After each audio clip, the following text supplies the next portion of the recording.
이제부터 내 젊은 시절 이야기를 해주겠네.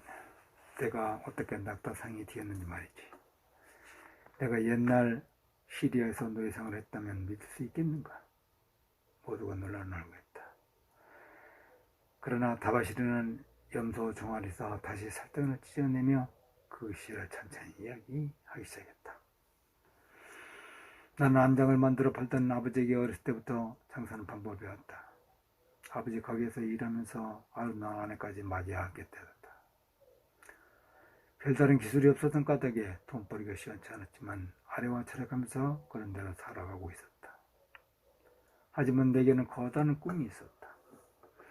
그동안 주변 사람들에게 신용을 쌓았기 때문에 내가 원하면 쉽게 돈을 벌 수 있다는 것을 알게 되었고, 그때부터 내 생활도 달라지게 되었다. 내가 제때 돈을 갚지 못해 주어도 주변 사람은 내가 언젠가는 갚을 것이라 생각하며 주저없이 빌려주곤 했다. 그러나 나는 젊고 경험이 없었기 때문에 버는 것보다 더 쓰는 어리석은 짓은 몇 갑절이 벌로 되돌아온다는 평범한 진리를 전혀 모르고 있었다. 나는 화려한 옷을 찾았고 아내에게도 많은 장신을 사주었다. 내 수입을 훨씬 넘어서는 돈을 펑펑 쓰고 다녔다. 그것이 모두 빚으로 돌아왔다. 저놈은 그런 대로 빚을 갚을 수 있었으나 그때는 아무런 문제도 없었다. 그 수입이 그처럼 호사스럽게 먹고 살면서 빚을 갚기에 턱없이 부족하다는 사실을 깨달았을 때는 이미 늦어 빚쟁이들이 나를 찾아 쫓아다니면서 괴롭히기 시작했다.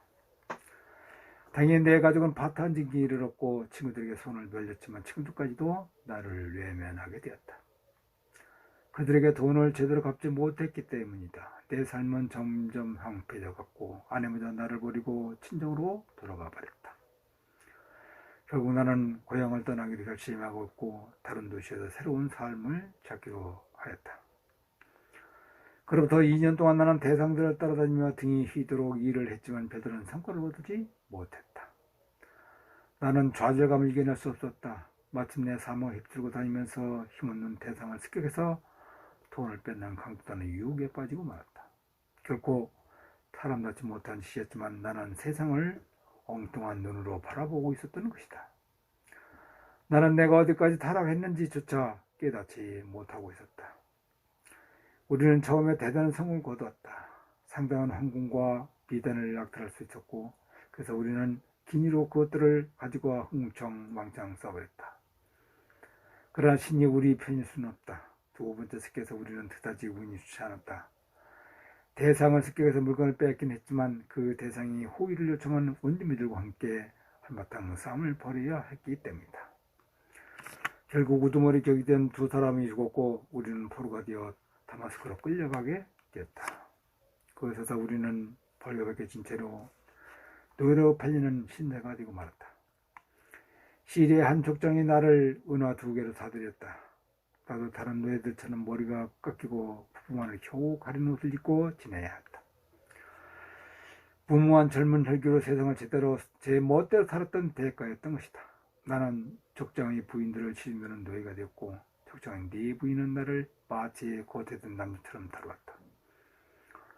그런 상황에서 내가 무슨 희망을 품을 수 있었겠는가?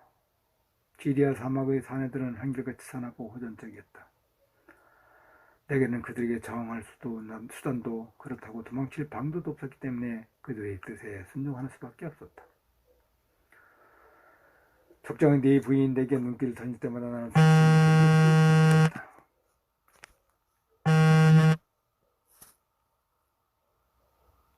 그래도 그녀들에게 동정심 얻을 수 있으리라는 한 가닥 희망을 품어왔다. 첫째 부인 시라는 가장 나이가 많았다. 그녀는 항상 언제나 무표정한 얼굴로 지켜보기 시작했다. 그녀에게 커다란 위안을 얻지는 못했다. 둘째 배는 눈부시게 아름다운 여인이 어쩌면 내가 지령이라도 부는 듯 눈초리로 역겨운 눈초리로 나를 바라봤다. 나머지 부인도 마찬가지였다. 나를 볼 때마다 킥킥대고 웃으며 내게 몸감을 안겨줬다. 나는 사형 선고를 받고 형 지방을 때는 제소도 같은 심정이었다. 네 부인은 서로 미루면서 내게 어떤 일도 선뜻 맡기려 하지 않았다. 오늘 시라가 족장에게 말했다. 이 땅에 노예가 나타나지만 낙타를 제대로 다루는 노예가 없습니다. 그러다 제 어머니가 열병을 쓰러졌는데 오늘까지 찾아뵙지 못하고 있습니다. 제 낙타를 끌 수 있는지를 물어봐 주세요. 시라의 부탁에 족장이 내게 물었다. 낙타에 대해 아는 것이 있느냐? 나는 내심 무척 기뻤다. 그러나 속내를 애써 감추면서 대답했다. 저는 낙타를 무릎 꿇게 할 수 있고 낙타를 달려가며 오랫동안 여행할 수 있고 그리고 마구까지도 고칠 수 있습니다. 똑똑한 너희로구만. 시라, 당신만이 괜찮다면 저녁에 당신 낙타를 맡기려구려. 그래서 나는 시라의 낙타를 돌보는 노예가 되었고 바로 그날 그녀를 낙타에 태우고 그녀의 진정까지 먼 여행을 나섰다. 여행하는 중에 나는 그녀와 많은 이야기를 나눴다. 그래서 나는 태어날 때부터 노예가 아니라 바빌론의 안장을 만드는 떳떳한 자유시민의 아들이었다고 말했다. 하지만 그녀가 차갑게 써붙이며 말에 나는 당황하지 않았었다. 그리고 내 자신을 냉정히 돌아볼 기회가 되었다. 그래 의지가 약해서 너희가 된 주제에 어떻게 자유인이 되었다고 뻔뻔스럽게 말할 수 있느냐? 불이 항상 수평을 이룬 이유가 무엇이겠느냐? 너에게 애초부터 노예 근성이 없다 썼다면 어떻게 노예가 되었겠느냐? 혀를 깨물고서 죽어야지. 내가 진정으로 자유인의 영혼을 지닌 사람이라면 어떤 고난 앞에서 자유인다운 명예를 지키면서 살았을 게다. 나는 거의 1년 동안 노예로 살았다. 다른 노예들과 덩굴면서 살았지만 내 영혼마저 노예가 될 수는 없었다. 어느 날 시다가 내게 물었다. 다른 노예들은 서로 사귀면서 재밌게 지내는데 너는 외톨이처럼 혼자 지내는 이유가 무엇이냐? 지난번 부인께서 저에게 말씀하신 것을 생각해 보았습니다. 그리고 혼자마자 영혼마저 노예가 되어서는 안 되겠다고 결심했습니다. 그래서 저들과 어울릴 수는 없는 것입니다. 그래서 항상 혼자입니다. 그러자 시다가 긴 한숨을 내쉬며 말했다. 나와 똑같은 신자로구나. 나는 결혼하면서 상당한 지참금을 갖고 왔단다. 족장도 그 지참금에 탐이 나서 나와 결혼했지. 족장은 나를 상대하지 않는다. 모든 여자가 바라는 것이 무엇이 있겠느냐? 남편의 사랑이 아니겠느냐? 하지만 족장은 나를 원하지 않는다. 게다가 내가 아기를 낳을 수 없기 때문에 내게 아들도 없고 딸도 없기 때문에 이처럼 외롭게 살아야만 한다. 내가 남자라는 노예가 되었느니 차라리 죽음을 택할 것이다. 그때 나는 사라에게 물었다. 저를 어떻게 생각하십니까? 여전히 영혼까지 노예인 사람이라고 생각하십니까? 아니면 자유인의 영혼을 지닌 사람이라고 생각하십니까? 그러자 그녀는 대답을 피하며 엉뚱한 것을 물었다. 그래, 네가 바빌론에서 진 빚을 갚을 생각이 있느냐? 물론입니다. 하지만 방법이었습니다. 네가 세월을 그냥 흘러보내면서 빚을 갚으려는 아무런 노력도 하지 않는다면 그것도 노예의 영혼에서 벗어나지 못하는 증거이다. 자존심도 아는 비열한 인간일 뿐이다. 정당하게 진 빚도 갚지 못하는 사람은 누가 존중해 줄 수 있겠느냐? 시리아에서 노예로 살고 있는 제가 무엇을 할 수 있겠습니까? 멍청한 놈. 평생 동안 시리아에서 노예로 살려야 하느냐?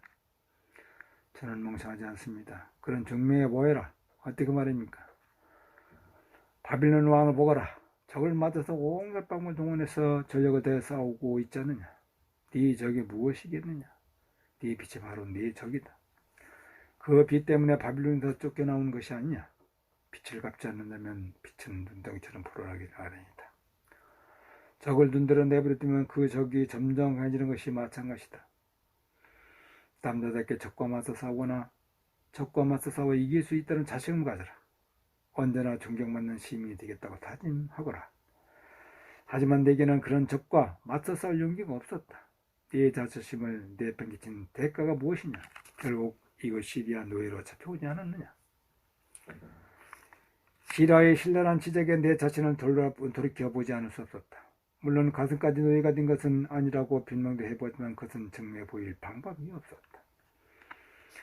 그러나 사후로 나는 다시 시라 앞에 빌렸다.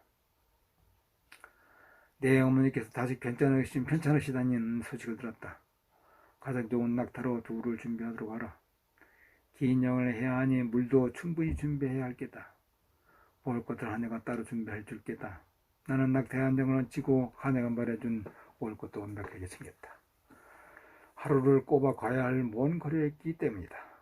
나는 시라가 탄 낙타를 물었고 하네는 먹을 거고 마실 것을 실은 낙타를 타고 뒤따라왔다. 밤이 어둑해서야 우리는 시라의 친정에 도달할 수 있었다. 그날 밤 시라는 하네가 없는 틈을 타서 내게 물었다. 다바시르, 네 영혼은 자유인이냐 노예이냐? 물론 자유인입니다. 그저 시라는 심각한 얼굴로 말했다. 그렇다면 지금 그것을 증명해 볼 기회다. 지금쯤 족장도 술에 취해 있을 것이고 그 병사도 인사부선일 것이다. 이 낙타를 데리고 당장 떠나거라. 도망치거라. 이 경을 받아가라. 이 가방에는 족장의 옷이 들어있다. 이 옷을 입고 변장한다면 어렵지 않게 이 땅을 벗어날 수 있을 게다. 내 걱정은 말거라. 내가 병든 어머니를 돌보는 틈에 네가 낙타를 훔쳐 달아났다고 하면 될 터이니까.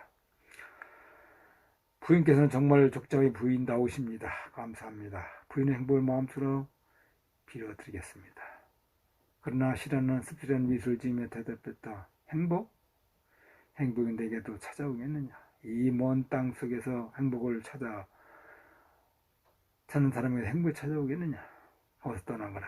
물도 부족할 텐데 앞으로 먼 길을 걸어야 할겠다. 너를 지켜달라고 사모가 신께 기도했지만 나는 더 이상 망설일 이유가 없었다.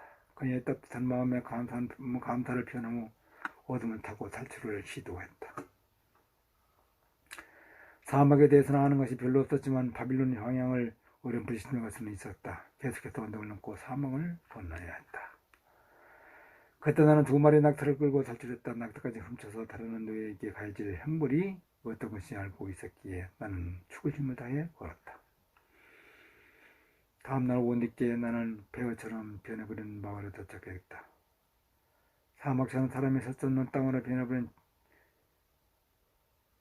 마을이었다. 울퉁불퉁한 돌조가들과 밤새 걸었던 까닭에 충성스러운 낙타들의 발빠른 피범벅이었고 그렇지만 낙타는 그런 고통을 참아내면서 끈덕지게 걸었다. 며칠 동안 나는 사람을 만나지 못했다. 심지어 동물조차 구경할 수 없었다. 하기사 그처럼 황폐한 땅에 어떤 생명체가 살 수 있었겠는가? 꿈에도 생각하고 싶지 않는 혹독한 여행이었다. 우리는 물을 머금은 솜처럼 무거워진 발을 힘겹게 떼면서 한 걸음씩 나아갔다. 그렇게 며칠을 걸었다. 먹을 것도 마실 것도 없었던 뜨거운 태양열을 그처럼 지어온 때가 없었다. 아홉 때가 되는 날 밤 나는 작은 산길에 도착했다. 도저히 산을 올라갈 수 없을 것만 같았다. 그 자리에 주저앉고 싶었다. 그 후 한편 땅에서 죽을 것만 같았고 결국 나는 그 자리에 틀어놓아버렸다. 그리고 깊은 잠에 빠졌다. 아침 햇살이 따갑게 내려질 때에 겨우 눈을 뜰 수 있었다. 나는 힘겹게 몸을 일으키고 주변을 둘러보았다. 시원한 아침 공기가 정신을 맑게 해주었고 낙타들은 여전히 기운을 차리지 못한 모습이었다. 게다가 그곳은 바위와 모래와 가시덤불로 뒤덮인 버려진 땅이었다. 그런 곳에서 마실 물과 먹을 것을 어찌 바랄 수 있었겠는가? 죽음처럼 적막하기만 한 그 땅에서 마침내 삶의 종지부를 찍어야만 한단 말인가? 그럴 수는 없었다. 이렇게 결심하고 나니 내 정신은 더욱 맑았다. 피곤해진 육체는 중요한 것이 아니었다. 입술이 갈라지고 피가 흘렀지만 그런 것은 중요하지 않았다. 해가 바싹 마르도록 못해 퉁퉁 부어올랐지만 그것도 중요하지 않았다. 지독한 굶주림도 참기 힘들었지만 노예로 지낸 시간을 생각한다면 얼마든지 견딜 수 있었다. 나는 저 멀리 지평에서 바라보면서 내 자신을 냉철하게 돌이켜보았다. 내가 영혼까지 진정 자유인이라 할 수 있을까? 노예적 근성을 완전히 씻어내지 못하는 것은 아닐까?